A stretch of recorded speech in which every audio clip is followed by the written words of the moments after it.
Hey, welcome to EPN. I'm your host, Victor Lucas, and this is our guest co-host today. This is Johnny Millenium from the Happy Console Gamer Show. Thank you for having me. Thank you for being on. Absolutely. We are definitely going to be talking about some God of War, and I have to thank our friends at NECA for sending me out this ridiculous thing. Give me this thing. Isn't it crazy? You can hold it because I got to read the script. This is great. So every time Vic screws up today, I'm going to hack at him. Sounds great. He's not going to have a neck left at the end of it. My daughter loves this, by the way, NECA. My 6-year-old kid thinks this is amazing. Anyways, let's get started with our rundown today, and it's going out to Biggly Diggly, who loves the EPL streams, the EP live streams that we do, especially when we have funny mishaps like we did yesterday, and with the Xbox One kicking me out of my account. So I couldn't stream any of the games at the end of the day, and that was such a big piss-off Xbox, but it worked 20 minutes later. Adrian Leon, you were asking about that. Everything was cool, but let's get started. If anyone can fix the DC movie universe, it's Steven Spielberg. The iconic director is officially set to produce a big-screen adaptation of DC's Blackhawk. DC and Warner Brothers made the announcement yesterday evening, confirming that Spielberg will produce the film, and several trade papers like Variety report that he may also direct, although that hasn't been officially announced. This will be Spielberg's first time working on a DC property, or any superhero property for that matter, although he's obviously dabbled in heroism with his previous films. As for when Blackhawk might begin filming, Spielberg's next project is the 5th Indiana Jones movie, due out in 2020, so don't expect to see Blackhawk until after that. And what I've heard is that it won't be until after West Side Story as well, which and is he's the next tackling one. that as well. He's a very busy man, like Ridley Scott. These guys just cannot stop, Yeah, it's his escape. I mean, he was built and born to be this director. He is still very, present and very popular, and he just brought us Ready Player One, and we had a blast with that. Although I kind of thought he was the wrong choice for that material. You said that. I thought it was okay. I think they tried to stretch a lot of material down into a very short space, and that was very difficult. This Blackhawk project is an interesting one because it is very divorced from what we know about all the DC superheroes. It's this World War II era, hero that an incredible ace pilot who has his own island, Blackhawk Island, and he's sent on special missions. He's kind of like a DC version, his team is kind of like a Howling Commandos kind of vibe. And of course, they've updated him over the years, so he kind of has been fused a little bit more with kind of an Iron Man / Nick Fury kind of vibe. So he could be an interesting character. Does he have any special superhero abilities? No, I don't know. I honestly don't know. I would read tales with him every once in a while because I would read things like Brave and the Bold and stuff when I was growing up. And they would bring him into the DC universe every once in a while, but I'm not like a super fan. I couldn't read everything. I didn't read the Sergeant Rock stuff, which I think is also coming as well. And then so this is a very interesting choice to bring this into a movie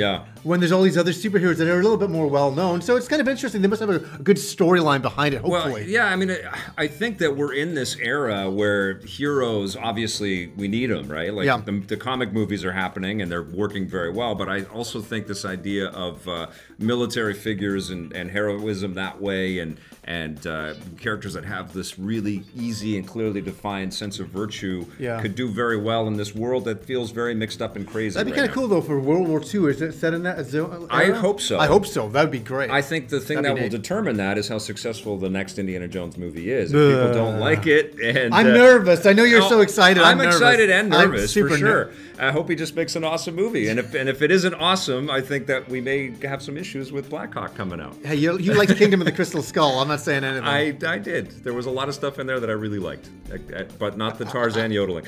All right. Well, while we're on the subject of Steven Spielberg, the legendary filmmaker has just done something that no other director has done. Thanks to the success of Ready Player One, Steven Spielberg is now the first filmmaker in history whose films have earned a combined total of more than $10 billion at the box office. With huge hits like Jaws, E.T., Indiana Jones, and Jurassic Park, it might come as a bit of a surprise that he hasn't done this already, but keep in mind that those movies came out when ticket prices were a lot less than they are now. Spielberg hasn't given any indication that he'll stop making movies anytime soon, so expect his total to keep going up. I think we need to collectively give Mr. Spielberg a round of applause. Right? And you know, here's the thing. He's not doing this for money anymore. He's made his money a long time ago. He does this for the passion. He just can't stop doing it, I don't think he did it for money ever. I think he did it for... Well, I think he did it for a bit of fame and money and all that to begin with, but then all of a sudden he's like, okay, I accomplished that. Now it's time to actually, just make all the movies I really want to make over time. Well, he's so smart and so lucid and so on top of his game with a real understanding of all the mechanisms that are involved in building a movie, that like I feel that he is doing precisely what he was supposed to be doing. For sure, that's his path in life. He chose the right path. This is the path. And I think his fame, and I'm speaking for him, and I have no right to, but I think his fame probably gets in the way.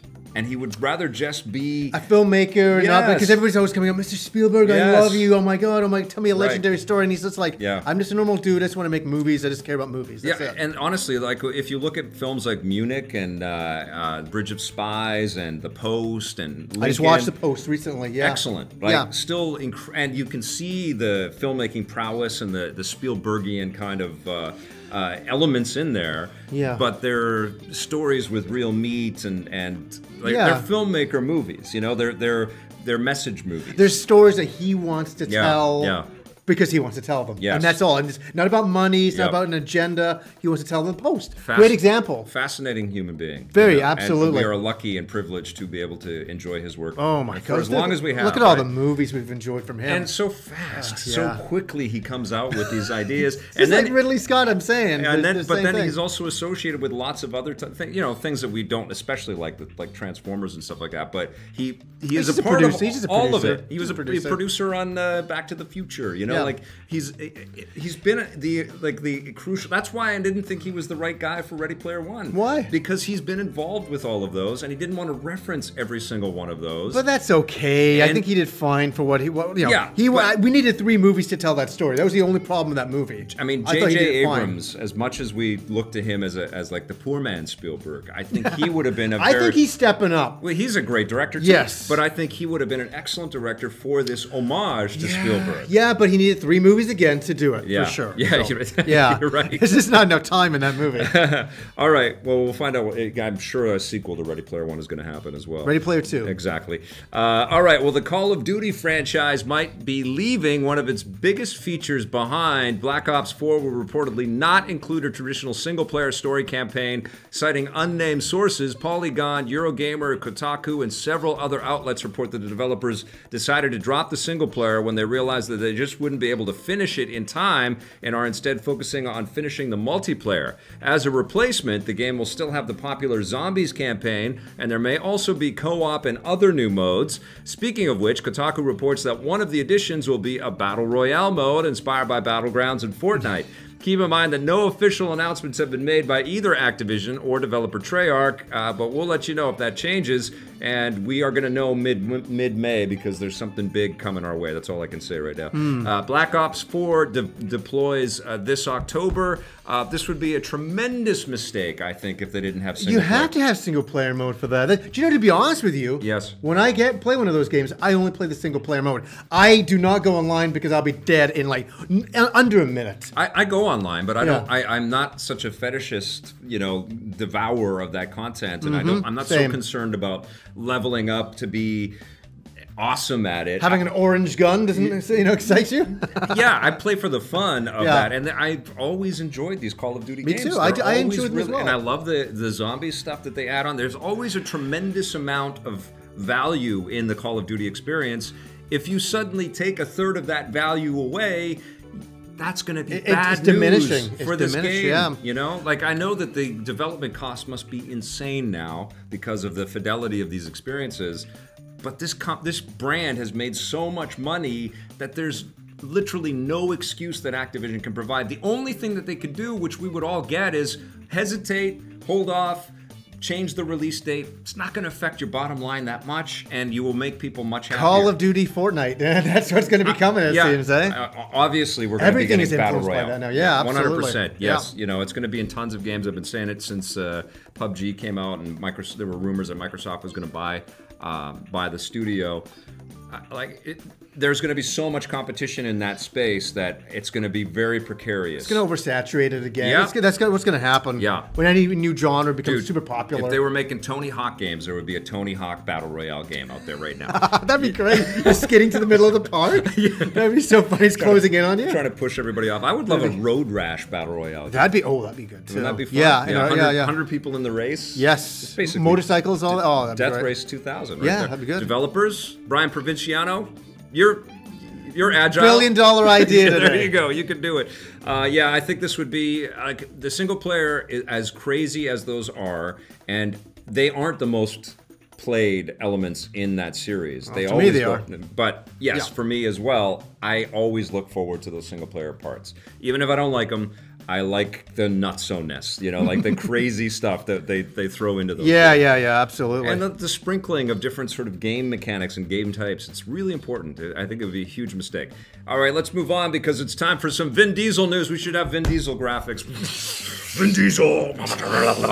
Vin Diesel is taking control of one of his biggest franchises. The actor and his company One Race Films, along with production company The H Collective, have bought the rights to the Triple X franchise from original owner Revolution Studios. Oh, God. They plan to create a new fourth entry in the series with Diesel once again in the lead and the third film's director DJ Caruso back as well. Diesel had hoped to continue the franchise, but it seems the original studios weren't as interested as him. No doubt. So taking control is a good way to ensure a new movie gets off the ground. No. The third film earned just $44 million domestically and an impressive $350 million worldwide, making it more popular in emerging markets, particularly China. No word yet on a release window. How many times did you see I think Triple X I think like 20 times. 20 times? Yeah, 20 times nothing. It's crazy because what you don't see what's off camera at Happy Console Gamer is the shrine to Oh, Vin yeah. Diesel. When you come into the I put on my wig thing or whatever, my Ball ball cap, and I'm sitting there, and I'm like, oh, let's do this. Yeah, I'm slam dunking Kim around. But the way you do it is you punch yourself in the face. Oh, let's do this. Let's do it. I have a mock car that I'm sitting in. His leg's freaking out. He's like, stop yelling. The audio's killing me. So we get excited about Vin Diesel.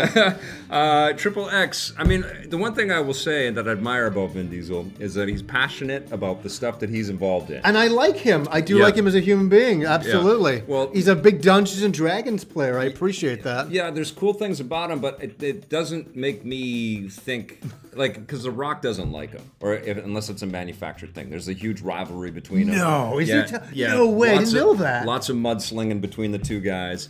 And Wow. the Rock probably is a lot to deal with because of like he's like an Big industry prima donna, huge thing now. He just probably comes in like a tidal wave. Yeah, you know, yeah. with like a million people around. Well, him. he does. He brings his own gym with him. Yeah, so huge gym. You know, it must be difficult to work with both of them, but I kind of admire. When did they work together? Like, when did they're on the Fast and the Furious, but here's what. Okay. So from that, yes. So this is where their rivalry started from. They were saying shit about each other on Instagram what a and bunch of calling, dummies. and then all the old family of Fast and the Furious rallied around Vin Diesel and made it look like The Rock was a jerk. And it's Cool. petty, but it creates this fun. Well, it creates this like allure to go see if any of that stuff happened on screen, you know. But what they're doing, I don't know if you followed this. They're making a spin-off of The Rock's character and Jason Statham's character.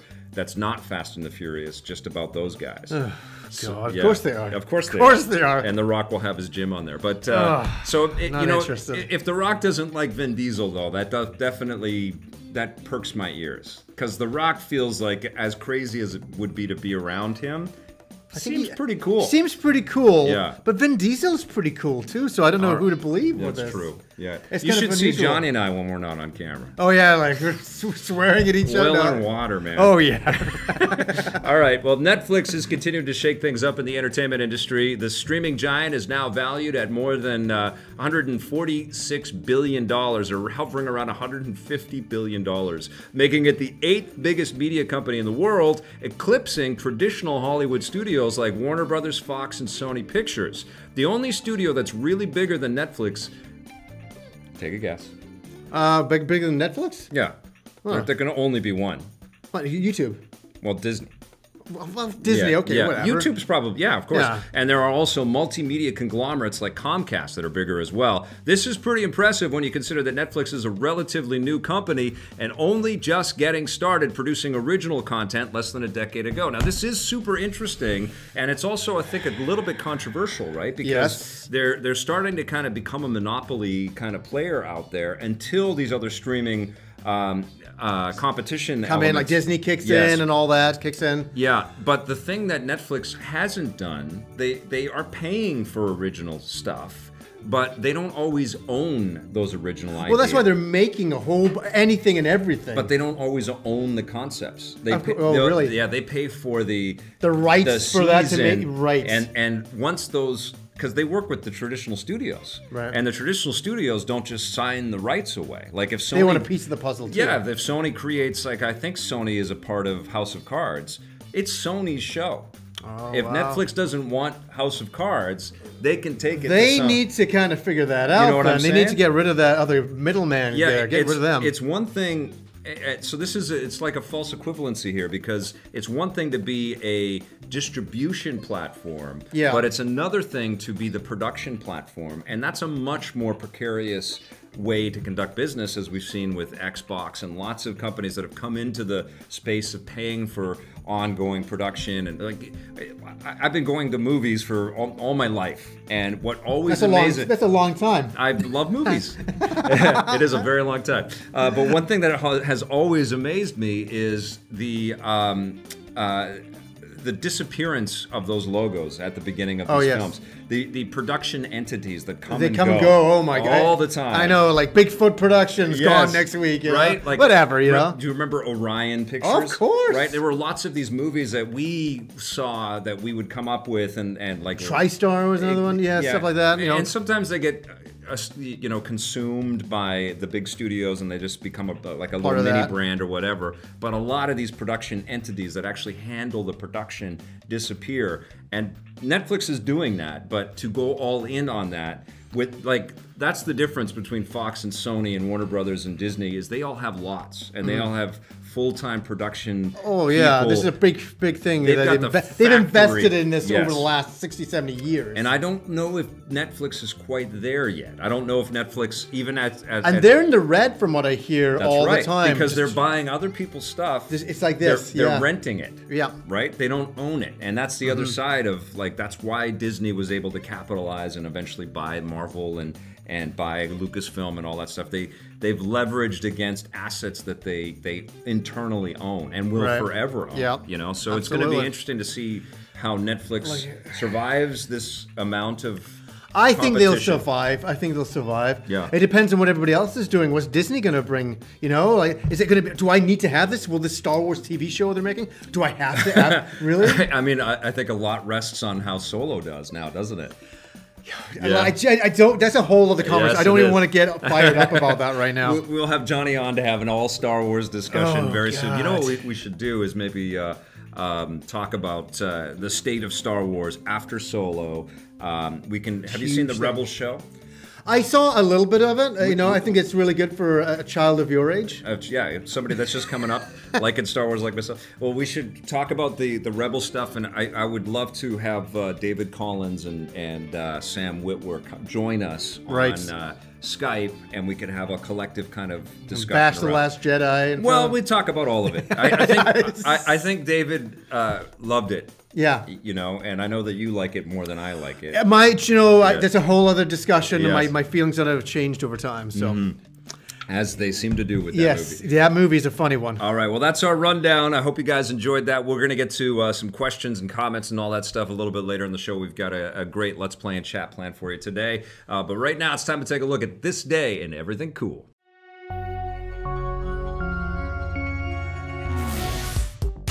Welcome to This Day and Everything Cool for April 18th. It's never a good idea to make your own product obsolete before it's time, and on this day in 1983, the computer industry learned that the hard way. The Osborne Computer Corporation announced their latest portable computer, the Osborne Executive. The only problem is that the Executive was much better than their existing computer, the Osborne One, which had only just been released. When the Osborne Executive was announced, many customers and retailers canceled their orders of the Osborne One in anticipation of getting the Osborne Executive instead. This caused irreparable damage, and the Osborne Computer Corporation was forced to declare bankruptcy later that same year, before the Osborne Executive was even able to get a full release. The phenomenon of new products causing a drop in sales of earlier products has since been dubbed the Osborne effect.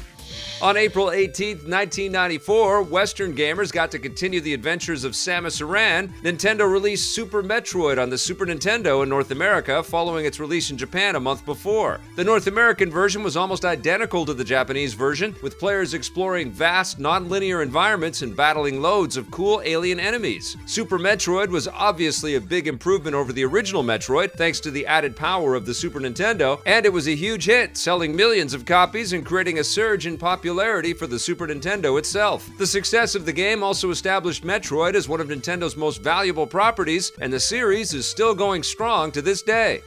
Another huge sci-fi franchise got its first big sequel on April 18th, 2011, because that's when Valve released Portal 2 on the PC, PS3, and Xbox 360. It took all the different concepts that made the original Portal a hit, but expanded on them to give players a much more in-depth experience. For starters, players were still able to use 2 different teleportation portals in order to solve puzzles, but they also had much more at their disposal, including lasers, tractor beams, and different colored gels. The game itself was much longer and had more fleshed out characters. It also doubled down on the best part of the original Portal, the dark humor. I've been really busy being dead.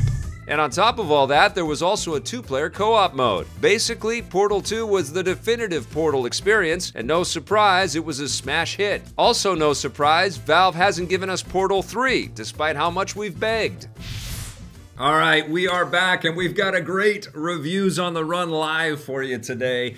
Johnny said, you know what we should talk about? We should talk about this new Netflix movie that's out there. It stars Sam Worthington, Sam Avatar Worthington. Yes, and that's the big thing here. He loves doing these types of movies. Well, we're going to talk a little bit about the kinds of movies that Sam Worthington is being attached to, because I don't think he's doing his career any services. What? He's the star of The Titan, and I don't want to dog the actor because I like him. He's a likable actor, and I'm looking forward to James Cameron employing him and giving him more to do in as Jake Sully. Is that his name? Jake Sully. Yes, Sully. Yeah, something like that. I'm looking forward to more Avatar. But in this movie, which when you look at it at the surface level, it looks like, wait a minute, this could be a little bit like Avatar, because it kind of looks like he's going off on this cool space mission. Exactly. He's getting his DNA altered to be able to live on Titan. Yes. Because the human race is coming to an end on the planet. They don't really show it. You don't really feel it. You can't. They kind of give like a little bit of newsreel footage. Newsreel, and it doesn't feel very eminent. Yeah, it feels like they cheaped out a little bit. Like remember Signs from M. Night Shyamalan? Yeah, just cut to the TV stuff, news coverage. Hey, stuff's happening. Honestly, the world is falling apart, but we don't have the budget to show that. So I just want to say, So he's gonna have his DNA altered. He's gonna go to Titan and continue the human race.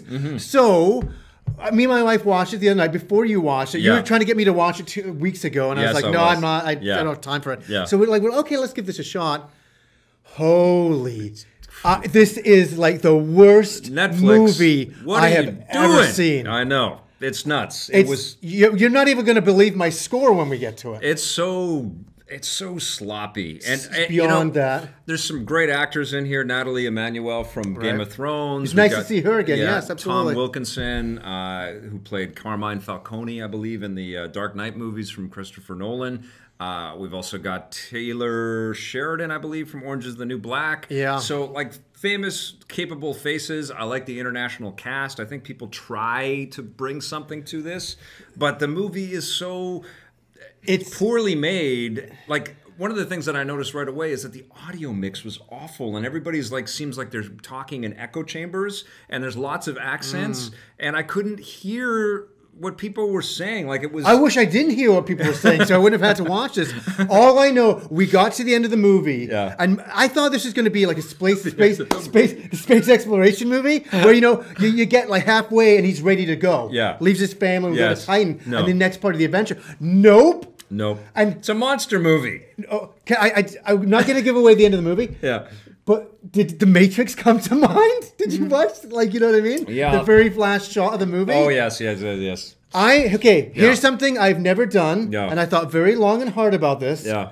I'm going to give my rating while we're still giving it. Yeah. 0 out of 10. You found no redeemable elements in there at all. This is the very first movie I'll say 0 out of 10. Wow. I absolutely detested this movie because I do like Sam Worthington. Yeah. I have the Avatar poster framed in my room. Yeah. Everybody signed by all the original cast. This is what I don't understand. He's a bankable actor who was in the biggest hit of all time. Yeah, you want some money to fill in between, his other stuff and Avatar. Sure, but where are the good projects for him? Like, capitalize on his world renown. He might not be the most... okay. He's just very flat and okay. There's like 10 people that were in the biggest movie of all time, and he's one of them. Why wouldn't you want to put him in other things that are good? That are not this. Well, maybe no. Give him some options. Here's the thing: nobody ever goes into making a movie thinking we're going to make a bad movie. I think on the drawing board, this made a lot of sense. It sounded really good. Yeah. It's going to be a human drama. Well, it's an interesting idea. It's really just about a man who gets made into a monster. But I think it's a cool idea that he gets all of this genetic altering, and he has to kind of adapt to the climate of Titan, which is is it Jupiter's moon? My astronomy is failing me right now. Jupiter's moon. And the idea that they've got liquid methane and really harsh storms, and it's just going to humans as we are couldn't exist there, but maybe we can change them. So instead of like altering the planet, which we've seen many times in sci-fi before, they're saying let's start with the human level. We're just going to deform you and put some really bad makeup on you, and then we're not going to send you to Titan until the very last shot of the movie. What's the bad guy from Harry Potter? I can remember. Oh God, you're asking the wrong guy about Harry. No nose. Oh yeah. The man who shall not Voldemort. Voldemort. Yes. They make him look like Voldemort in this thing, and they shave his head, and it's kind of a thankless role. It's a little bit like the Blink role that that actor, who I always forget his name too, the guy that played against Will Smith in the cop car, the alien. It's a little bit thankless. Oh, right, like that. yeah. But you know what? This kind of movie idea has been done before. I can't remember what the movie is called. I saw it on Netflix. Yeah. I saw it probably a couple months ago, and it's about human beings again trying to contact aliens, and they put your body into a robotic machine and send you into a void, into a black hole. And it just feels like the same kind of idea that you have to change your physicality to meet with an extra environment or an alien. A little better than a flat zero. I can see. Oh no. Zero. Yeah, I can see. My wife was so we were so offended. I'm sorry. I'm gonna swear. I'm gonna swear here. During the movie, she's like, "This is a shit movie," and I said, "I know." I said, "I don't know." Did she go to the box office and ask for her money back? We turned out. We watched it to the end. We were so. You know what it was? We were so angry that we went in with such good high expectations. I wouldn't even say high. We went in with some expectations. Yeah, for sure. And we didn't even get a journey to Titan. We just boom, we're on Titan. I know, and it was so cheesy. The way that, and it was so stupid. But they did some interesting stuff with those monster effects and the idea of these people, these would-be heroes turning into something that they were not expecting. Angry monsters was kind of cool, but it's so dumb. They could have. You're right. That should have been squashed into a quarter of the film, and the rest of the movie should have been how. And honest. We'd be spoiling everything, and people still might be curious. I don't see this movie. Don't see it. But if you do happen to see it, you'll see why Johnny's so angry. I'm not quite as angry as you are. You know why I'm angry too? Is that the government is trying to change these people into these creatures, send them to Titan. Do you know how much money this would cost? It would be billions of dollars. And some of them, the people, when they get chased of the monsters, get a little angry and start getting nuts. And then they just get rid of them. It's the stupidest thing ever. I think it would be less expensive than terraforming a dead planet, though. Yeah, absolutely. Right? Don't we have some better ideas?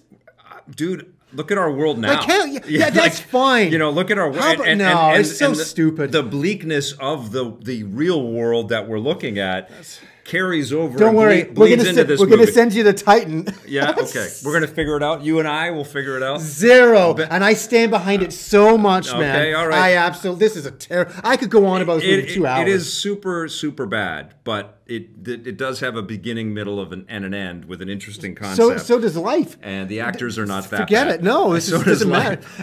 So does life. So does life. Life gets a 10 out of 10 just because it exists. Yeah. Just because it exists does not mean we have to take it seriously. I'm not going to praise this. You're not storming out on me like Tommy did with high heat baseball, all right?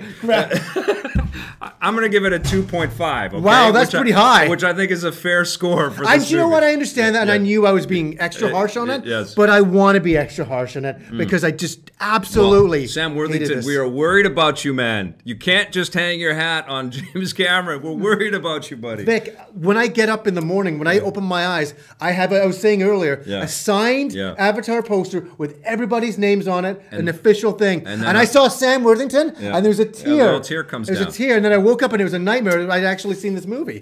Oh, Sam. Just ridiculous. Better movies, Sam. Come on, buddy. All right, let's change course for a second here and take a look at a buried treasure.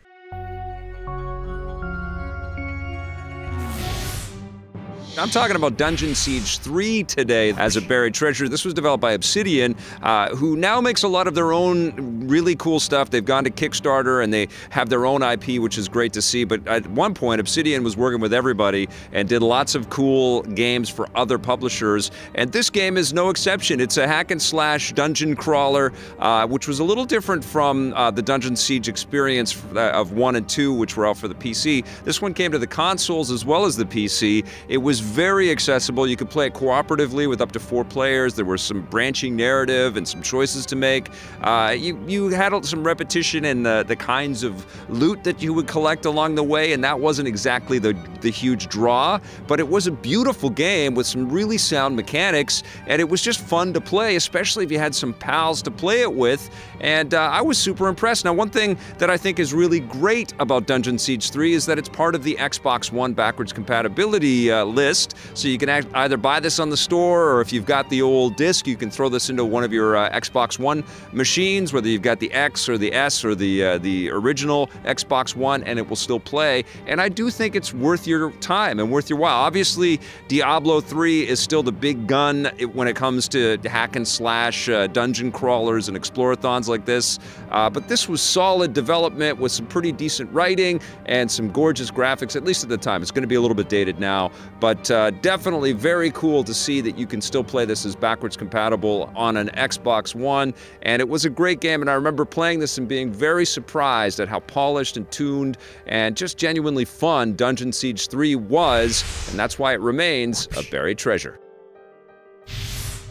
Super fun game, Dungeon Siege 3, and it is backwards compatible on the Xbox One, and it's great when your account doesn't get kicked out and you have no problems. This happened yesterday, right? Yeah. Yes, which it did. But let's switch topics now, and let's talk a little bit about the PlayStation 4, and we're going to talk first of all about God of War. We're not going to spoil anything. We're not going to... I don't know if Blake even loaded in any gameplay footage or not, but okay, we've got a little footage, but it's really just from trailers and stuff, so don't worry. You don't have to plug your ears. We're not spoiling a damn thing. We're very careful of that. But Johnny and I haven't gone on camera to talk about this. No, we haven't talked about it together. Yes. I watched your review, and I watched yours as well. I commented on it that our reviews are very similar but very different. We do it in our own style, but we both love this game. It really is a phenomenal experience, right? And it's way more heartfart than...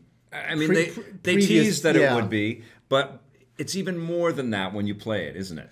It's a little bit different. I was thinking, is this going to be like Last of Us? Yeah. Not in a bad way, but I'm like, is it going to be that kind of cheesy kind of interaction with your son? Yeah. And it turned out that it's heartfelt. There's and I've said in my review, this is a strange thing to say. It's really a game for parents. Did you, being a parent, like what was your thoughts on this? I mean, it's not for little kids to see. No. But I almost wanted Ruby to kind of, my daughter Ruby to kind of witness the artistry that was involved, because the storytelling. Did you show it to her? She's pretty sneaky, you know. She comes down the stairs. Yeah, and she doesn't always announce that she's coming, and she knows I play a lot of mature games. But I think every once in a while she comes down and she tries to take a little peek to see what's going on. So she's totally, aware that I'm checking some of this stuff out. She did not, to my knowledge, watch any of this. But there are moments in this game, which is so weird, that I would be okay with her seeing, because there's a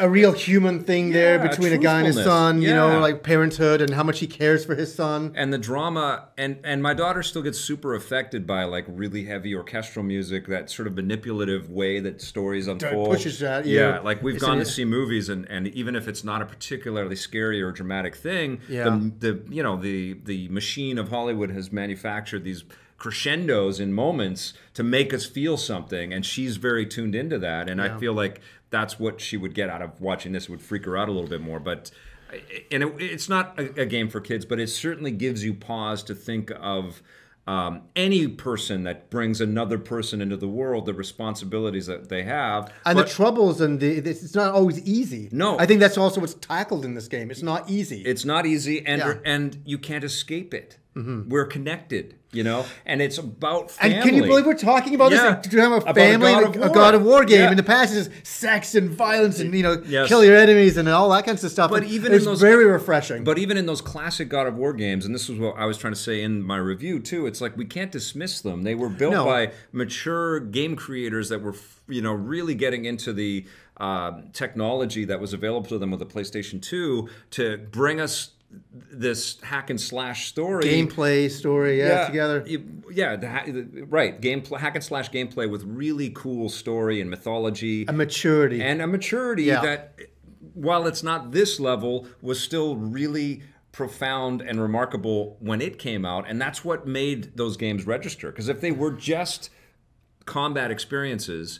And you can look at Dante's Inferno, and you can look at a lot of other titles that kind of tried to copy that thing. They never got the God of War formula right. Yeah. And I think one of the greatest things about this new game is that they admire that, and they honor it, and they appreciate it. And very subtly so. Yeah, absolutely. I think they went back to the drawing board and really recreated this game in a, you know, for now. Yes. For 2018. It's not just appealing to us from about 7 years ago. No. This is for people now, and this is visually one of the best looking games on the PS4. Oh, it is the best looking game. Without a doubt. Yeah. And you know, the thing is you know, one of my nervous things is I'm in my own ecosystem playing my game. Yeah. And I'm playing and I'm thinking, this is amazing. This is the best time ever. And then I'm like, I come out of it, I'm like, and I give this gushing review, and I'm like, oh my God, I hope everybody enjoys it the same way I did. That's my thing. I'm right there with you, and I've gone through that many times in my career. I was so happy to see your review match mine at the time. And you know, like you do, because you can't talk about this stuff. I actually heard from a fellow reviewer that reached out and said, look, can we hang out, and I want to see you, because like I saw that you were playing God of War on your, and I can't talk about it with anybody. There is a kind of an implied loneliness to getting lost in some of this stuff, and you also second guess your love for something because you're kind of putting yourself out there. Yeah, because you're having this really exciting experience, and here's something. Yeah. You've been getting review codes for a lot longer than me. Yeah. It is a very exciting thing to get. Yeah. But sometimes you gotta, when you're reviewing a game, you have to review it like from afar, and not objectively, and you're not so in the experience. Like, oh, I'm just playing it early, so it's amazing. Yeah. And that's another thing you have to step back from. Right. And there's a big responsibility doing this stuff. Well, and you know, especially when Sony's sending us so many emails like, don't talk about this, don't talk about that if you're going to review it. Yep, for so sure. it's there's a lot of constraints in doing this stuff right. Well, the truth of it is that no person that critiques anything is 100% objective. That's They're correct. Subjective, and you need to understand who that human is. That's why we've always kind of carved out a nice niche for ourselves with our TV work and our video work, is that people get to know who we are and what we kind of like, and they can kind of identify with that, as opposed to this autonomous, you know, sort of brand. God of War is a good game. You will like it very much. And that's been our, and you know, people find value in that too, but that's been our difference and our uniqueness, and also in a thing that I've become aware of. But the other element that comes into play is that you get to know the people that make these things, you know. And I've known Corey for a long time, and I've known the Santa Monica team for a long time, and so that comes in too.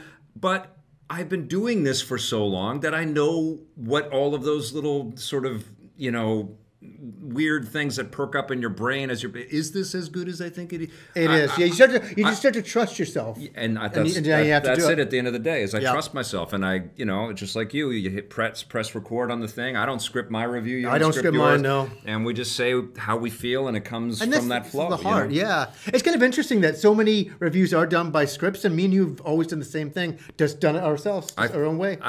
Even when we didn't know each other, we were doing that for years. And I have no issues with people that do script, and I think neither do I. There's some different excellent work strokes for different folks, for sure. But it is also, it's a very unique thing to sing in front of a camera, talking from the heart. Yeah. It's like, it's you get better at it at a time, but it's an experience. You know, like I know exactly what you're talking about, though. That sort of, you're in a vacuum, you come out of the vacuum. Is it as good as I thought it was? Was I just in a vacuum? I might, yeah, exactly. But you do, the more you do it, you do come to just sort of trust your thoughts on all of this stuff. 10 minutes into God of War, I was like, oh yeah, this is Game of the Year. I knew, but I'm like, I got to play a lot more. Well, and that's what I did. I played a lot more. This is going to be a phenomenal year for PlayStation. This is the realization on all of the dreams that they delivered to us in 2016 when they had that night at the theater and they showed off all of. Oh, remember that music? Yeah, they didn't even say anything. They just popped up and they said, "Well, we got this." They didn't say anything. They just showed everything, and it was like, "Holy crap!" I got shivers from that. Yeah, moment. It's going to be amazing. But those games didn't come out last year. Last year was kind of like a dud year. Well, for Sony. to begin with, it was not bad though. They got Horizon. Yeah. But this year is going to be ridiculous. Horizon Zero Dawn. Yeah. We've got this, and we've got Spider-Man, and we've got the Detroit Become Human. I was writing out my list of all the games that are coming out for the rest of the year, and I was getting excited for sure. But when you play this, and I don't know if you had this thought, but I certainly thought as I was playing it, is this the best experience I've had on the PlayStation 4? Oh, that's an inch. It is just an experience that's very, very good. Yes. And it's so hard to compare different games. That's like me, Well, that's exactly what we're going to do. We're going to do right that, now. Though. Yeah. We are going to list off our 5 favorite PlayStation 4 I have my secret list. I had to give it to Blake so he could get footage, but Fig doesn't know. Yeah, I don't know what yours are. I think you've got some idea of what mine are, but we're going to talk a little bit about it. Mine's a very weird list, too. And as it should be. Yeah. And I thought this would be fun to kind of talk up, like the PlayStation 4 bang-up system. Sony did an amazing job with this. Absolutely. There were a couple of ground rules that I laid out. One of them is that it's not necessarily exclusives. These are just experiences that we had on the PlayStation 4. Of course, yeah. We played it there and brought us joy. And the other rule is that they cannot be re-releases. So no Grand Theft Auto 5. Yeah, no, not that. No Shadow of the Colossus. Yeah. No Diablo 3. There's lots of great games. The PlayStation 4 became, and the Xbox One, and the Switch now, all became great receptacles of excellent games that were remodified for these new machines. And I think Shadow of the Colossus is probably at the top. That's a great game. And in terms of a redo, it's amazing. But not allowed Vic, in this list. Start with number 5. Number 5 for me is a VR game, but you can also play it on the flat screen. It's Resident Evil 7, which I played on the PlayStation 4, and it was one of those. It was the big, massive experience game that needed to show off that the VR could handle the full game, could handle the full experience. Now I played it in VR. But it was too much to deal with. Yes, it was so freaking freaking terrifying that it was Resident Evil 7 is a fantastic game. It's so great. But it's not in my top 5. Well, but I definitely, when I was thinking about it, I'm like, Resident Evil 7? I'm like, It was so good. I pooped my pants when I played this thing. It was fun. It was really fun. It was so fun to stream it because, one of the great things about streaming VR is you can't think about anything except being in VR. and being scared out of your mind. And I was so scared, and it was so powerful, such a great game. I loved what Capcom did there. They took a big risk, and Sony did a great thing by kind of bringing them into their family and helping them out probably financially to build it for VR. And, they built something really exquisite. And it was great in 2D, on a 2D screen. It was great in VR. So that's my number 5. What's yours? Bandai Namco. This is an unusual one. That's all right. Dragon Ball FighterZ. Awesome. I absolutely love the game. And the reason why is just to see these kind of graphics and this kind of gameplay. Yep. This is a game I always dreamed about back in 1995. Yeah. It's the kind of game I always wanted to play for Dragon Ball. I'm a huge Dragon Ball lover. Yeah. I just finished Dragon Ball Super, and I thought they've done such an incredible job. And I'm not saying, I'm amazing at this game. Yeah. No tournaments for me. Yeah. But I love sitting at home and playing this game. And I don't even know these characters. I've never made time I know in them my all. life I know them all. to watch this thing. Yeah. But Me and Bear love this series. It's exquisite. It's beautiful. It's beautiful. And the fighting game that almost made my list is Injustice 2, which for me, that is my you dragon, really love that because I a love lot. those characters Yes, and for sure. and the story. Okay, so Number 4. Number 4 for me is Metal Gear Solid 5. Oh, I was going to choose that too, but I didn't. Phantom Pain. Now, this was the unfinished, and there are definitely issues with it, and there's a repetition element to it for sure, but incredibly ambitious title, open world Metal Gear experience, crazy cut sequences, lots of ways that you can do your missions and attack your objectives, and there's this, this kind of dark sense of humor, incredible characters, gorgeous visuals, and as we've come to realize, the send-off for Hideo Kojima, you know, and his team. Yeah, and, it is. Yeah, I freaking loved this game when I played it. Absolutely phenomenal experience. So I would have chosen that as well, but Yeah. the ending felt very unfinished, Yeah. and it doesn't feel like he got to do it the way he wanted to do it. But I love the game. Yeah. It's really up there for me. And for number 4 for me is a really great game. I didn't love the second game as much. Destiny. Cool. And I didn't like it when it first came out. I kind of enjoyed it. Yeah.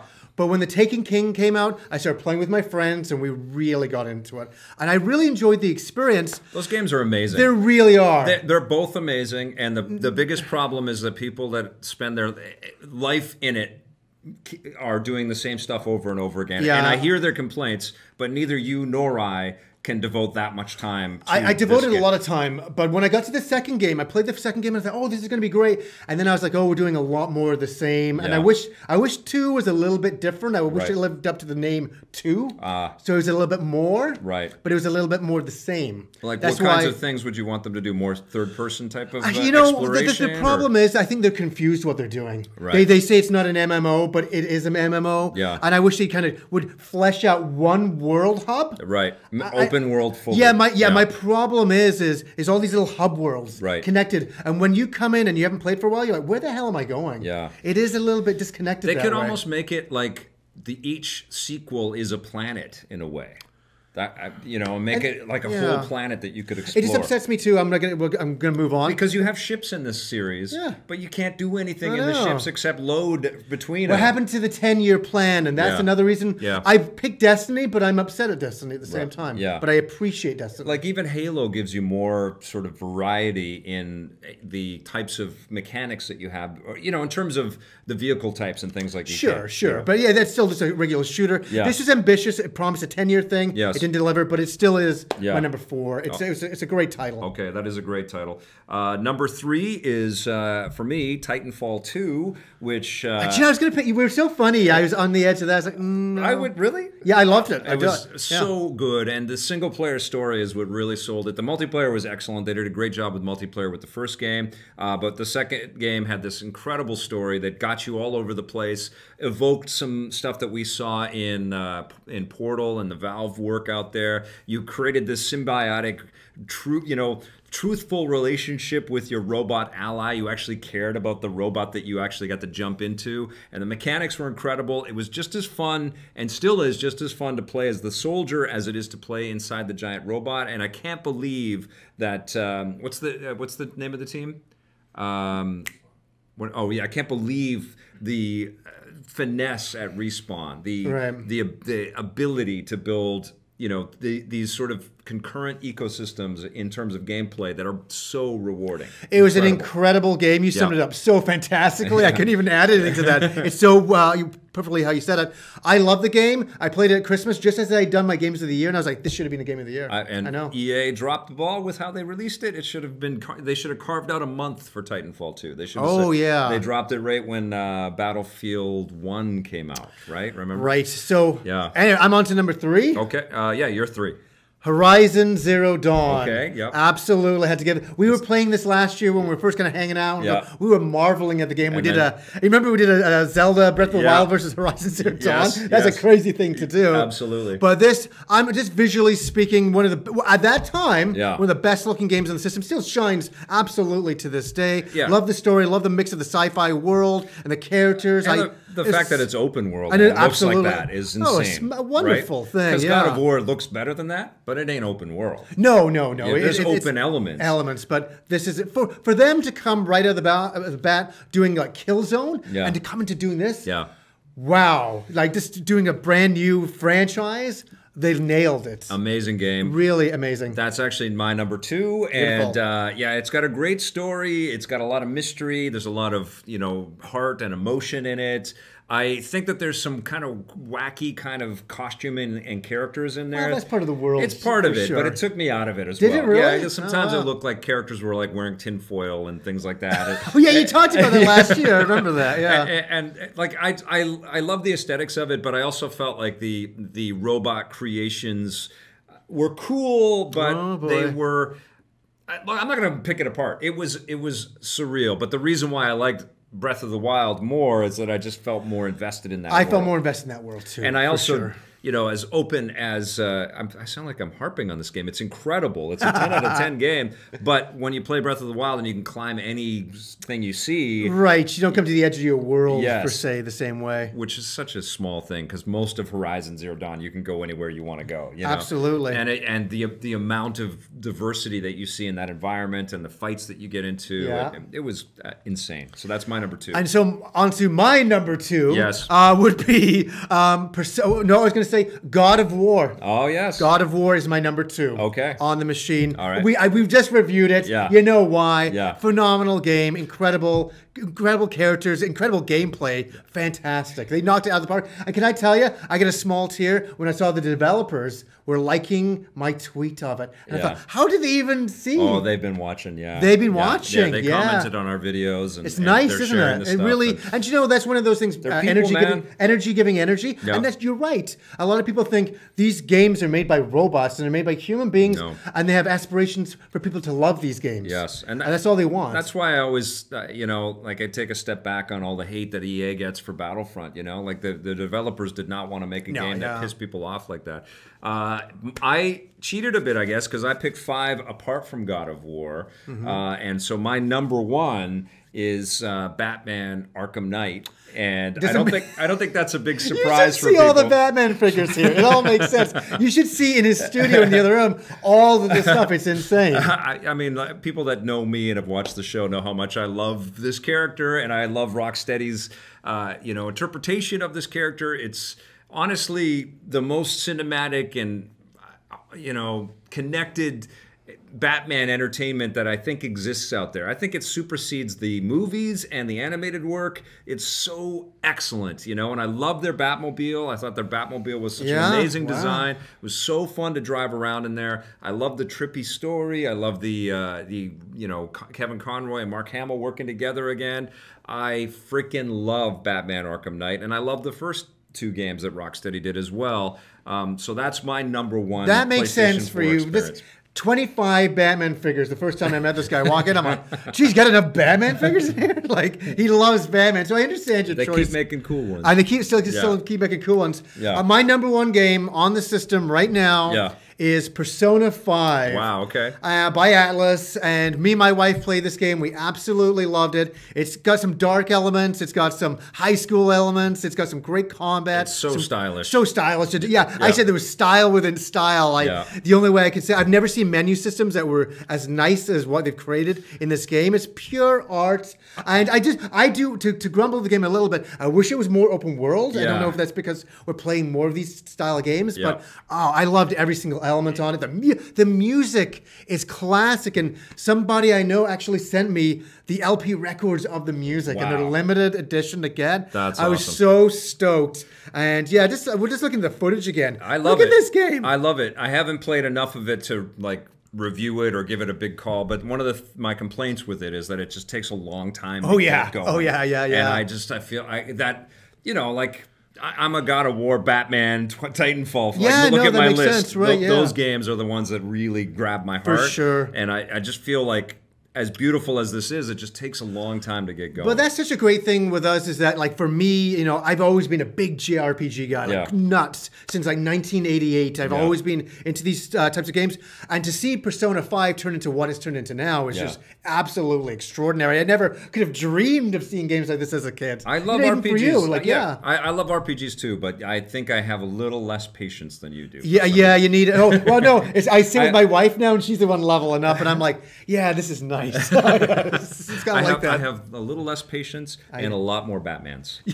So God of War is your number 2, and I guess I have to kind of slot God of War in on my list now. I think it's my number 2 as well. Yeah, I think it's right behind Batman for me. Yeah, it makes sense. Yeah, for sure. Like it's up there. It's fantastic, but there's so many great games on PlayStation. You know? It's like a big PlayStation commercial, which is not. Well, but it is about PlayStation we're talking about. Yeah, there's a lot of really good games. I love the PS4 and so much. I think we are about to see the level up of PlayStation because Last of Us 2 and all that stuff is coming. Oh my god! But you know, when you play a game like God of War, and it's very reminiscent of the way that the original God of War came out.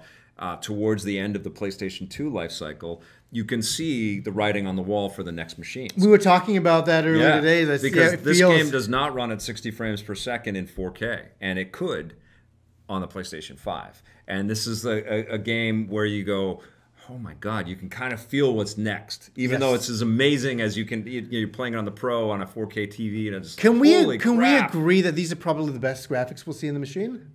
They're pretty pushed up there by now. I can't see how much better games can look with the current technology of the PS4. I expect The Last of Us 2 will look better. You know, that's a good point. Yeah, I expect, because Naughty Dog, I think, probably shared a lot of their learnings with Sony Santa Monica. They're so nearby. Oh, they do that for sure. Yeah. And that's why there's a similarity. And one of my issues with Sony software is that there's a lot of kind of fidelity that seems shared across their character designs and their world building and stuff. And what's trippy about God of War is that it looks like it could just be this very gritty, realistic thing, and then all of this furious, crazy fantasy violence starts happening, and these giant monsters. What I equated it to when I was talking with Jeff Kanata is that it's like that 48 frames per second version of The Hobbit. I don't know if you ever saw that. Oh, God, no, I'm not seeing that. It was weird. Yeah. But it was like watching a soap opera. Well, it was like watching the news, because it's all like a TV kind of frame rate. But then there's magical effects happening. And it just felt so real once you got used to it. And that's what God of War kind of feels like. I know James Cameron wants to do that. I'm not into that, man. Because there's so much photorealistic kind of looking stuff in this, and then all of a sudden, boom, there's this. And another thing I never even mentioned in my review is the amount of color. Yeah. And I don't even think you see it all in here. No. The explosion of colors at times is so amazing in this game. I was like, wow. And I didn't show that footage on purpose because I thought and it's a spoiler. Yeah. And that's why I never showed any of it. Yeah. Yeah. Well, there you go. There is a nice summation of our favorite PlayStation 4 games. I think we've still got a good couple of years of PlayStation 4 experiences. Let's hope so, yeah. Coming our way. We're going to talk a lot more about it at E3, but that was a great chat. Good choices, Absolutely, my friend. for sure. Okay. All right, now we are going to move on, and we went sort of highest resolution that you can find, and some hacking and slashing. Now, I bought one of these Sega Genesis Flashback things. Everybody's booing you right now. You know this, right? I bought this thing. I walked in today and I saw this, and I'm like, oh my God, no. I know. Act Games, not the best reputation. I think what they did is they sent out review machines that didn't have all of the finished stuff on them. And those got reviewed, and they probably took some of that feedback, but they were also continuing to fix the thing to final. So what has been released, I actually played a bunch of these games last night. It was okay. It's not perfect. It's not better than the Nintendo. What's wrong with it? I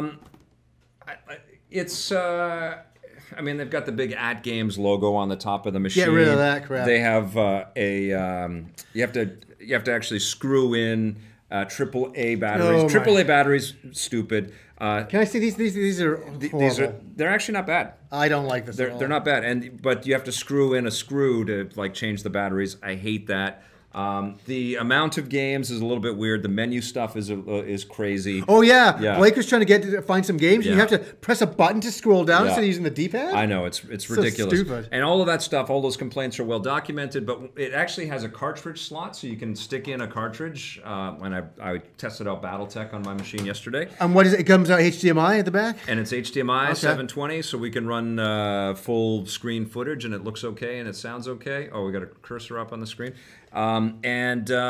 The game plays pretty much what you expect it to be. So I thought, why don't we... sure. Let's go back to 1989. Oh, wait a second. We want to be two-player, though, so... oh, you've screwed it up already. Did we both press start? I didn't press anything. Okay, well, let's go back. Let's see if we can quit here. How do we... Oh, that's the... Did you press the rewind button? Oh, okay. Okay, well, here. This is the At Games experience. All right, what I'm going to do is I'm going to... quit game, hit down? I'll quit the game. You can see the menu here, actually. Okay. And it's not great. But they have 45 Sega games on this thing. And Master System games, which is really interesting. And GameCube games. Yeah. And honestly, I didn't have a lot of those games. So what games? You said GameCube games? What are you saying? I mean, not GameCube games. Gear games. Oh, Game Gear. Oh, my God. Okay. So... they have Fantasy Star on here. That's pretty awesome. They have Fantasy Star 1 and 2. They didn't have the Streets of Rage games. I mean, there's the some Streets of Rage games aren't on here? Yeah, and there's some choices like that which are stupid, but there are 45 Genesis games on here. Kid Chameleon and, and Shining Force and Shinobi and there's like 5 or 6 Sonic games on here. Sword of Vermilion, classic. Right? And Super Thunderblade is a horrifying game. I didn't have all of these games, so it's kind of interesting for me to check them out. But the thing that sold the deal on me, 2 controllers. Actually, there was 2 things. I read Chris Kohler's review of this version of it, the more final version, on Kotaku, and I've known Chris forever. And I thought, well, he wasn't ragging on it. He said it was okay, and I went, oh, okay, that sounds all right. But then when I kind of did the math, and you get 45 Genesis games, 2 controllers, a cartridge slot, 720p HD out. I mean, we'll see. This thing might die in a week. But I did the math, blow up. And it was $100. I went, why not? Let's see how this works, and we can talk about it on the show. Well, it's going to be so interesting when they bring out the new mini Mega Drive. Right. Well, I hope that is the dream come true. But it will only have probably 20 games on it. It better have a lot more. And it'll be $80, and it'll have the controllers. But the problem is, here's the thing: like what people are doing at home, they're playing on the emulator on the TV. They don't need these machines. No, but so that's why they need. If they're going to make these machines, they have to do it well. They got to be really cool. They have to be as slick as the Nintendo one. Absolutely. Right? But the Nintendo ones feel like they could have more stuff on them too. Yeah. And I feel like, why not open up an online store where you could buy the rest of the games and just fill up your library? I just want all in one. Just give us all in one. Of them, right? Yes. Yes. Okay. It's 100 games. So play game, hit A. Let's do this. So don't touch anything. Not pressing anything. Okay, so this is loading up. So the game is there. And do we have audio from the game too, Blake? Yep. Okay, cool. All right, so press 2, start on player 2. 2 players. Okay, there we go. arcade. Boom. So okay. Who do you like to be? I like to always be the dwarf. Okay, I will be Conan. All right, here we go. Don't assume his Conan-ity. What does he say? I want to drive you to the death and hear the lamentations of your women. I want to crush your enemies, have them driven before you, and hear the lamentation of the women. There you go. That's what we're gonna. Oh, way to go! Do you know when I was a kid, I would always do that. Wrong button. Yeah, the first thing I did was I'm like, John, don't hit that, and I. Okay, so what's is it the Z button? Here you go. Your B button is your attack. B button is attack. Okay. And your C button is your jump. Jump. Okay. And that's all you need. Okay. Oh, and the A button, which is what I pressed. Yeah, that's just for using magic, so don't press that. Okay. Wow. I remember this was the biggest game that everybody was looking forward to. I first played this in a 7-Eleven back in 1988-89. It was like the most amazing thing. Me and my friends, are you throwing me around? Oh, I'm You sorry, want a piece of my ass? No, I don't want a piece of your ass. Come on. You keep your ass to yourself. I'm coming for you. We got to beat this guy up. Kick the shit out of him. Do it. Oh, okay. They freaking don't awaken the devil inside of me, Vic. All right. I'm going to jump on this thing. No, you're not. Oh, you got it. Look at that. How rude. How rude. Are you doing a Jar Jar Binks on me? How rude. How rude. Oh. She got it, man. Yeah, hang on to your chicken. I'm taking it back. Hang on to your chicken. All right. Everybody, hang on to your Go chickens. figure, I'm just trying to swipe at you. Come here. Come here. You're going down. This is funny. This is what the Genesis is all about. Everybody forgets. Yeah, I love the Genesis. Yeah, me too. I love the Genesis until I heard the stereo sound of the Super Nintendo, and then I was all about the Super Nintendo. Thank you for crushing me. Oh, don't worry about it. That's all okay. Totally worth it. So Blake will throw out any questions or comments if you guys have any. Yeah, we just got a super chat from Blade Blur. Oh, right on. Blade Blur, thank you so much. Blade Blur. Gotta go, but Vic, Johnny, Blake, you guys rock. Thank you so much. Thanks, appreciated. Brother. You're the best. JBJ Blaze wants to know what your favorite Sega games are. My favorite Sega games. Phantasy Star, Shenmue. It's very easy for me. It's very, very easy for me. Oh, Shenmue on the Dreamcast? Yeah. What about on the Genesis? On the Genesis, Phantasy Star 4, Sword of Vermilion. Okay. Yeah, it's easy. What about yourself? I love the Sonic games, and I have a soft spot in my heart for like NHL and the FIFA games and NBA when those all came out on the 16-bit. They were amazing back then. I loved Golden Axe. This was this is an amazing game. This is a must-buy game back then. Yeah, and I loved. I love Shinobi. Oh, there's another great one. Revenge of Shinobi is amazing. And I love Gunstar Heroes, but that was one that I kind of discovered over time. Treasure, yeah. And that's missing on this collection as well. But I guess Treasure owns it, right? Yeah, so. and I don't know if I have the cartridge. I do know that I own that game in a million different other ways, but it would be cool to play the Gunstar game on That'd be cool. the Genesis. And that's kind of the thing that excited me the most, even though it's run in emulation, the fact that I can stick Hey, Vic, it's not a dream. You're actually getting killed. I am, yes. But the fact that I can run my old carts on this machine is pretty rad, you know? Oh, yeah. We could easily be playing the NHL games that I have from back in the day. Paul Adamson is asking, does the machine also support original controllers?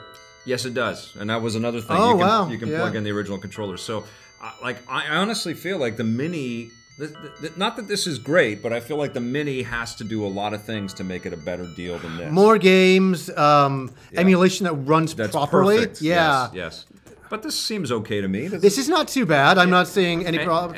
I did that again. He does it again. But you know what the other thing is that we are not just running this off the television. We're running this through our capture device and through the TV.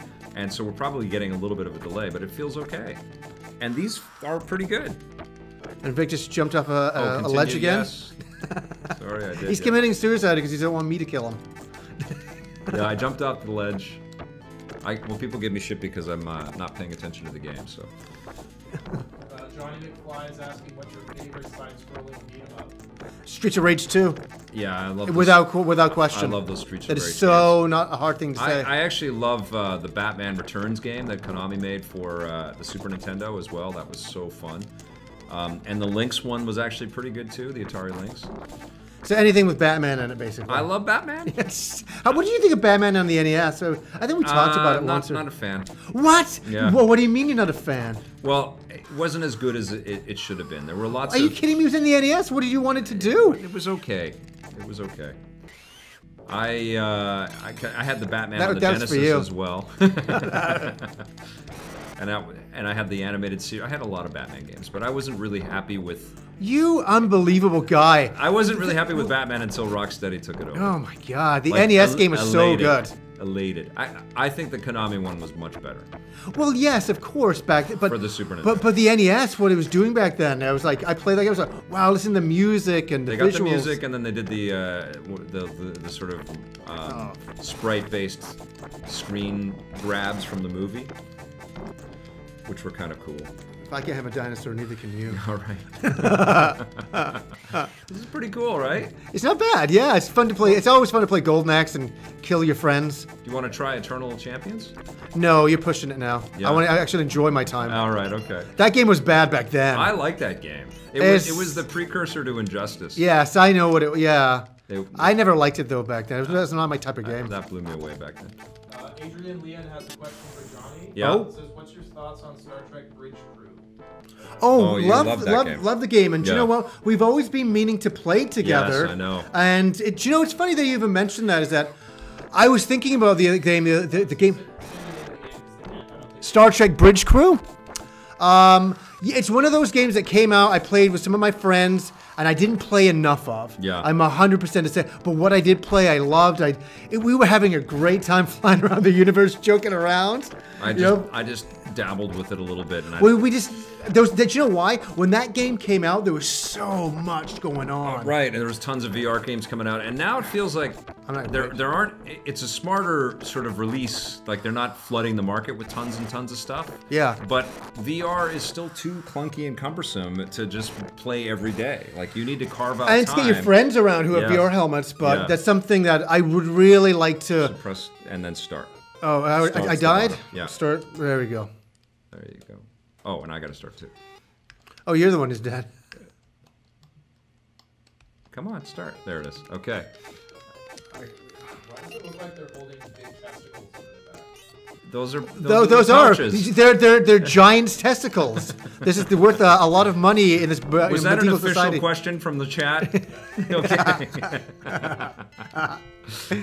Yeah, they're very astute. They're goblins or giants' testicles. I can't believe they're worth a lot of money. A Sega Genesis game. I said this earlier, but to Johnny Millenium, Bruno Sammartino has passed away. Who is he? Who's he? Is he a wrestler? I'm sorry. Oh, okay. Do you want to look that up, Blake? I'm really. Is that a wrestler? So it's an Italian wrestler. Oh no. Just had it there. That sucks. That sucks. Yeah. Do you know it seems there's a lot of people dying lately, and it's really like one of my favorite radio personalities, Art Bell, died. That's right. And I loved Art Bell. You probably never listened to him, did you? I've heard him once or twice. Oh, I used to listen to him all the time back in the day. Oh, is that who it is? What? You know what? For not listening to Art Bell, I'm gonna kill you with this dragon. I don't think I'm this gonna is get the you- way I'm gonna- we play co-op. I think. Bye bye. Oh man. Bye. Am I dead? No. Yeah, you're Oh, with Art Bell. Oh, look at this. Look at this Oh, guy. no. You're with Art Bell now. Oh man. I'm gonna get the testicles off myself look here. at this jump You're not is coming hard. over here. Oh, you jerk. Okay. you- Oh, I fell off again. Jerk alert!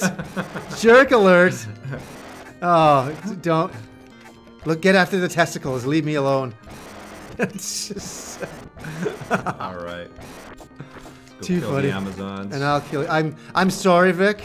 I got a lot of bent up anger in me today. Oh my good man. So What much are you bent doing? up. Look at this. What are you doing? It's the- I'm on your team. Oh, are you? Sorry about that. All right. Well, I'll just kill everybody with my. That's magic. fine. Goodbye. The best fun I ever had was killing my friends in these games, and Oh, I'm yeah, I can just see you're the I'm best back in teammate. the That's 1980s all over again. I remember when I was playing Double Dragon on the Master System with my friend, and I got a bar, and all I did was attack my friend for the entire time, and it made me so happy. And that- I know it sounds so crazy. I was genuinely I was beaming inside as a person. That explains a Yeah, lot. That it explains does. a lot. Yes. Where are you going? Okay, here we go. Oh, these Monsters. guys want their testicles back. They're pissed. We got him. We got him. I don't have any magic. I think you do. Don't No, you? I don't. You I did. got hit. Oh, Yeah. game over. No. Yep. You got no more lives left. I got 3, so you get to watch me for a while. You know There what, you though? go. It was completely worth it just killing you in this game. That Why made does- me so happy. Why does it say Deb up there? Is that What? accurate? Deb? Yeah, it says It's Deb. a Deb, yeah, Deb. I Deb don't- above the door. I do not know. Deb. Does anybody in the chat know why it says Deb there? Hi, Deb. I don't know why, that would does be. it say Deb? That's so weird. That's so funny. Deb was here. I have no magic, and these guys are huge. Oh my god. What a game. Game over, but we all win. Yes, we do. Let's try one more game. Let's just show off one more title here. The internet says that Deb Yeah. is meant to say bed, Oh, okay. but it somehow got lost in translation. Oh, that's hilarious. The internet says the Deb was supposed to say bed, but it got That's where reversed. those giants use their testicles. Yes. In their Deb. Okay, so what other game is 2-player? Let's see. Not Shinobi. Sonic and Knuckles 2-player? God. Probably not, right? No, I think go left. Eastward isn't. I think Eastward on the arcade is, but I'm not sure about that. The arcade. So this To do some Altered Beast? Sure, was that 2-player? Yeah, you know, or Alien Storm. It's up to you. You make the big choices today. I can't remember Alien Storm. Let's try that. Yeah. Okay. This is a big deal arcade game back then. Yeah? All right. Yeah. I mean, I'm kind of impressed with this thing. It's working, you know? It's working. Yeah, it's not failing it right now. The only Okay, thing so press start and see if we have 2 players. Are you press start? Oh, okay, here we go. 1 player versus 2. Okay. Oh, yeah, let's do that. I don't know what this is, but... All right. I'll be this robot. Am I on the right? I'm on the left. I'm going to be this girl right here. Okay. Yeah. All right, let's do this. I don't even know. I've never played this game. I got my spandex on. I'm ready to go. Come on, Vic. Let's go. I don't care what's going on. Take that, you evil robot. Look at this twitchy animation. I It's love it. hilarious, man. Woo. Watch out, I'm gonna electro whip you. This is so dumb. Watch out, human. Here I come. I'm going to get you get the with heck my outta electro here. whip. This is so dumb. I love it. This is the stupidest thing. I am coming to you. I don't even have any specials. I just have these. I have a weird roll. Oh my. Wait, do I have a double jump? Oh, yeah, there we go. We got something going on. Oh my god, what is happening? Okay. This is all you can do is run away or. Oh, look at that maneuver. My electro whip is. He kind of looks like a Cylon. That's kind of cool. Vic, I'm gonna send you Whoa. to the robot afterworld right now. Oh, you did. All right. Yes, player 2 wins. Okay. Game won over. that You one. lose questions. They have a fighting game in the middle This of is this. so dumb. That's hilarious. This is the worst thing I've ever played in my life. 10 out of 10. 10 out of 10. Game of the year. This is the Alien Storm, the Versus. Yeah. This is the Titan of Sega Genesis. Yes. Right here. Game of the year. You thought it was God of War? It's Alien Storm, the Versus mode. This is by far the greatest thing I've ever played. That is the diversity of EP Live right there. We went from the best looking game ever made to this. This is wow. Boy, your flamethrower definitely superior to my it's my amazing oh, it is playing. Okay. Yeah, amazing. Yeah. Look at that. I used to practice this game every morning for 3 hours. Yeah, against your friends, right? No. Yeah, I get my mom in there. I say, Mom, you're getting in here. I know, John, I didn't want to. You're playing the robot, Mom. In the future, I'll beat somebody online. Okay, so that was Alien Storm. Let's do the game I really want to play, which is. He can't stay away from it. He just can't stay away from it. You know what game is great, and I played it right away, was Comic Zone. You remember that game? I do remember that. Incredible game. Yes, I do. Right? Everything was a comic frame. Yes. I always loved that. So it was a big deal back then, too. All right, so this is... Look at these amazing graphics. This is awesome. This was a pretty big deal in '93. To you. Because to me, yeah, but the PlayStation was sort of imminent, you know? No, I remember this was a very kind of important game for sure. It was. But look at the style. It's just not for me. I like it. All right, so 2 players. Yeah. Start. Sure. Fight. Yeah. And then... Fight again. And then... okay, so you're on the left? I'm on the right? Yeah. I'll be... Oh my god. I'll be Blade, why not? I don't remember. I don't know anything of this. Okay, here we go. I'm going to regret this. No. Yeah. Okay. They always make girls kind of nimble in these games. Yeah, so they do. Maybe she's got some cool abilities. So this was Blade before Wesley Snipes. This is like Blade, the Green Lantern version? Oh, yeah, look at this. Amazing. So these are superheroes. This is the worst thing I've ever played, Vic. No, you can't. The gameplay is terrible. The other one was, though. You can't have 2 worst things Don't you be throwing a woman around. There you go. That's not very nice. There you go. I'm reporting you. Let me introduce you to my feet. It looks like Jordy on Star Trek. It does look like Jordy. Yeah. These were Sega's custom-built superheroes, and they're all fighting for some reason. I can't believe this wasn't a bigger hit. Adrian Leon. Yes! Adrian Leon is asking if you're going to try to stream some Xbox One. Absolutely, I am. I played some, what the hell? Panzer Dragoon. Oh, wow. Orta last night. Incredible. Was it look good? So good. Like the 4K up-res, I was like, holy crap, this is fantastic. I want to have a look at that later, yeah. Yeah, I was working. They just locked me out of my account for 20 minutes, and I don't know, was it because I set up the Xbox in the studio or what, but it was just like, what are you doing? I was halfway to writing my support message to Xbox yesterday, and then it started to work. But it was so frustrating. I just wanted to show you guys how great the backwards compatibility was on the Xbox One, and I ended up making a PlayStation 4 commercial instead yesterday. You know, it was by default. Yes, by default. Yeah, that was not good. Vic, this game is like the worst thing It's everything that I remember it to be. But wait, there's more. No. Do you want? Do you want to play any of the really shitty non-Sega games? Let's just just play any game. Okay, so let's see what they have here. So they Eastwatch difficult. They have bonus games. So we'll go down to here. Bonus games. So have you ever heard? Oh no. Of Mr. Balls? What? Vic, I don't run in these circles. Let's play Mr. Balls. What's Mr. Ball? I don't know what this is. I'm already hating you already. It's from DevWorks Game Technology. Here we go, Mr. Balls. Oh God! I bet you we're the only stream on YouTube right now with Mr. Balls. Here we go. I don't know how to play this. Okay. Neither do I. Blake, see if anybody Why do we else go to is the worst streaming game of random? Mr. Sure. Balls today. Solitary with Mr. Balls? Change. Oh come on, Look at Vic! That. Like there's a bunch of balls. Here we go. Mr. How do we even play this? Mr. Balls. I don't think this is a versus game, is it? Mr. No. Balls. You know the thing is with Mr. Balls, this is a game where everybody loses. What is this crap? So far, Game of the Year. Game of the Year. Game of the Year incoming. I think every developer should be adding a Mr. Balls mode into their game, no matter what they're making. Did you used to play this as a kid or something? This is just bonus garbage. No pun intended. Yeah.